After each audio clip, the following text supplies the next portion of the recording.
Hello friends, welcome back to my channel. Friends, आप जो पौधा देख रहे हैं इसे मधुमालती कहते हैं या फिर इसे रंगून क्रीपर कहते हैं। ये बहुत ही खूबसूरत फूलों वाला पौधा होता है और 12 मासी हमेशा ही फूल इसमें खिलते ही रहते हैं। बस विंटर में 2 महीना कुछ डोरमेंट होता है, लेकिन फिर भी उसकी जैसे ही फरवरी मार्च की महीना शुरू होता है फिर से नए नए ये शूट्स निकालने लगते हैं और बहुत ही अच्छा से ग्रो करने लगता है। अगर इसे आप अच्छा वेल ड्रेन्ड सॉइल मिक्सर बना करके आप इसे लगाएंगे तो ये सालों साल आपके गार्डन में बना रहेगा, कभी नहीं छोड़ेगा और ये गुच्छों में फूल खिलता रहेगा, लहराता रहेगा। इसकी लंबाई बहुत ज़्यादा हो जाती है, 6 से 7 मीटर तक ये लंबा चले जाता है। दीवार से अगर आप इसको सहारा दे देंगे किसी रोप से तो ट्रेल करते हुए आपके पूरा छत को कवर कर लेता है। अगर आप ज़मीन में लगा रखें तब तो कोई बात ही नहीं है, वो तो पूरा न्यूट्रिएंट वो अंदर से ऑब्जर्व करते रहता है। लेकिन अगर आप पॉट में लगा रखे हैं तो फिर आपको इसका हमेशा फर्टिलाइज़र का ध्यान रखते रहना पड़ेगा। इसे आप कैल्शियम युक्त या नाइट्रोजन युक्त फर्टिलाइज़र बीच बीच में देते रहिए। और ये सन लविंग है, उसे ज़्यादा से ज़्यादा धूप चाहिए, सुबह से शाम तक इसको धूप चाहिए और उतना ही इसको वाटरिंग भी चाहिए। ये पानी भी पसंद करता है। अगर दोनों ही चीज़ इसको मिलता रहे तो इसकी ग्रोथ बहुत ही अच्छी होती रहेगी और सालों साल तक आपके ये गार्डन में बना रहेगा। ये जल्दी नहीं छोड़ करके जाएगा, ये 10-12 साल तक बना रहता है अगर इसकी ठीक से देख रेख किया जाए तो।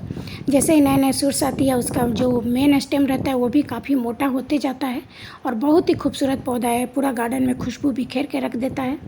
अगर आप 15 दिन पर इसकी मिट्टी की गुड़ाई करते रहेंगे तो उससे होगा कि इसकी मिट्टी हमेशा भुरभुरी सॉफ्ट बनी रहेगी और ये रेशान या फिर सनलाइट इसके रूट तक पहुंचता रहेगा और वो अपना भोजन बना करके अच्छा से चलता रहेगा। लेकिन अगर आप ऐसा नहीं करेंगे तो फिर ये इसके पत्ते पीले होकर के गिरने लगते हैं, तो इसकी बहुत ही ज़्यादा थोड़ा सा देखभाल भी मांगता है। बस इतना ध्यान रखिए कि इसके लिए आप सॉइल मिक्सर जब भी बनाएं तो अच्छा वेल ड्रेन्ड सॉइल मिक्सर बनाएं। वेल ड्रेन्ड का मतलब कि इसका पानी हमें आसानी से निकल जाए। आप उसमें इसके लिए आप सैंडी सॉइल भी ले सकते हैं, सैंडी भी मिला सकते हैं, लेकिन मेरे यहाँ अपने एरिया के मिट्टी के हिसाब से आप अपना सॉइल मिक्सर बनाइए।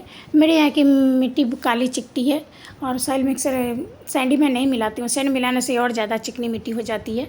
तो मैं तो हमेशा उसमें कोकोपीट या राई हस्की मिला करके इसको लगाती हूँ और मेरे यहाँ तो 12 महीना समर ही रहता है, तो उसकी तो कोई टेंशन ही नहीं है। गर्मी ज़्यादा रहती है, बस थोड़ा सा बारिश का मौसम आता है।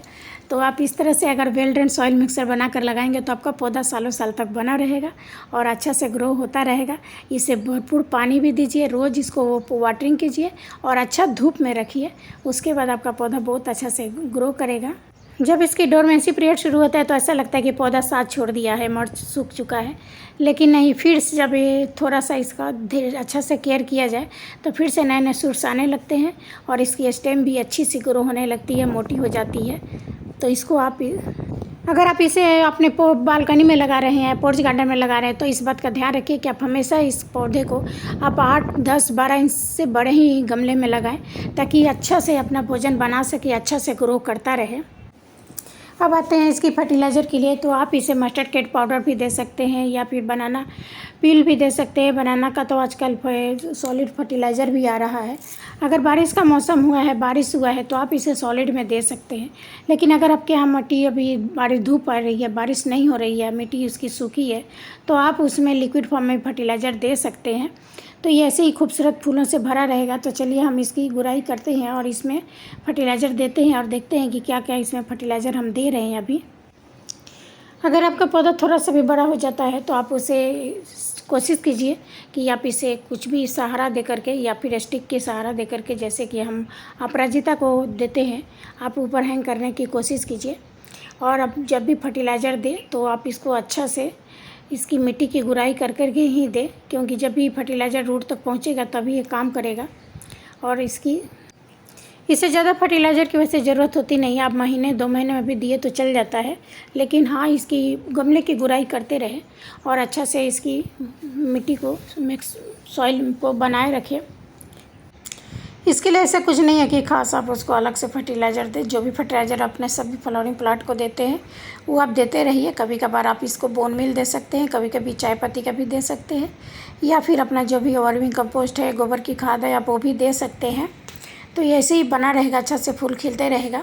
लेकिन हाँ, इस बात का ध्यान रखें कि आपका पौधा हमेशा धूप में रहे, सनलाइट में रहे।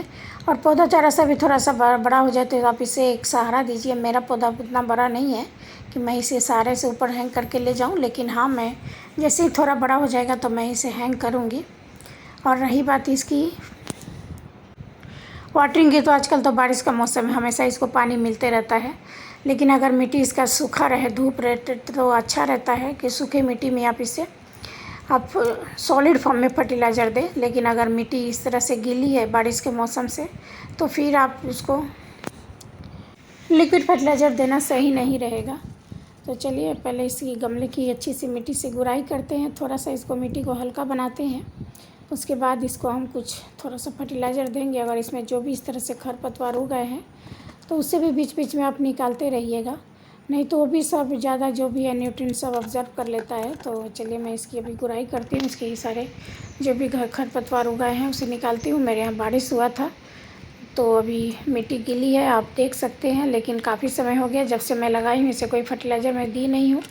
मैं जब ने इसकी सॉइल मिक्सर बनाया था तभी मैंने बहुत अच्छा वेलडेंट सॉइल मिक्सर बना करके अच्छा फर्टिलाइज़र दे करके इसे मैंने लगाया था। आप देख सकते हैं कितना अच्छा इसकी मिट्टी है। हल्की सी गुड़ाई करते ही ये गुड़ाई हो जा रही है, और मैं इसमें थोड़ी सी DAP के दाने दे दूँगी तो भी अच्छा रहता है इसकी ग्रोथ के लिए, क्योंकि उस वक्त मैंने नहीं दिया था। तो मैं थोड़ा सा हल्का सा कुछ दाने मैं DAP के दूँगी अभी मैं, और उसके बाद मैं थोड़ा सा सॉलिड फर्टिलाइज़र ही दूँगी, क्योंकि बारिश से मेरा पौधा पूरा गीला गीला है और इस तरह से सब कुछ सूख भी रहे हैं पौधे, ज़्यादा दिन से ऐसे ही रखा गया है। तो चलिए पहले इसे मैं फर्टिलाइज़र दे दूँ अच्छा से।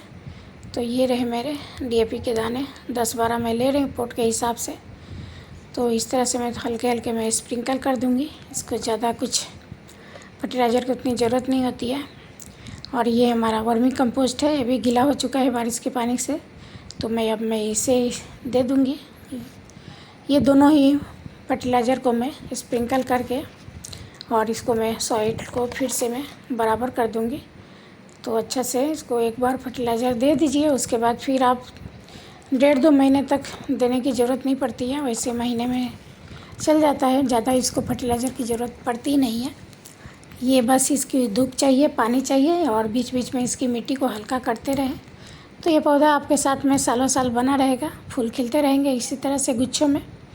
तो आप लोग भी इस पौधे को लगाइए, अगर नहीं मिला तो कटिंग से लगाइए, नर्सरी से लाइए और अपने गार्डन में ऐड कीजिए, और आपका भी फूल इस तरह से खिलने लगेगा। तो फ्रेंड्स, आपको ज़रा से भी वीडियो अच्छी लगी है तो लाइक कीजिएगा, कमेंट कीजिएगा, और अगर हमारे चैनल पर न्यू है तो सब्सक्राइब करके बेल आइकन को दबा दीजिएगा। और अब तक मेरे चैनल पे, मेरे वीडियो पे बने रहने के लिए आपका बहुत बहुत धन्यवाद। तो okay, bye friends, happy gardening, और देखते रहिए ऐसे ही अच्छे वीडियो आते रहेंगे गार्डनिंग से रिलेटेड। तो ये रहा मेरा मधुमालती का पौधा।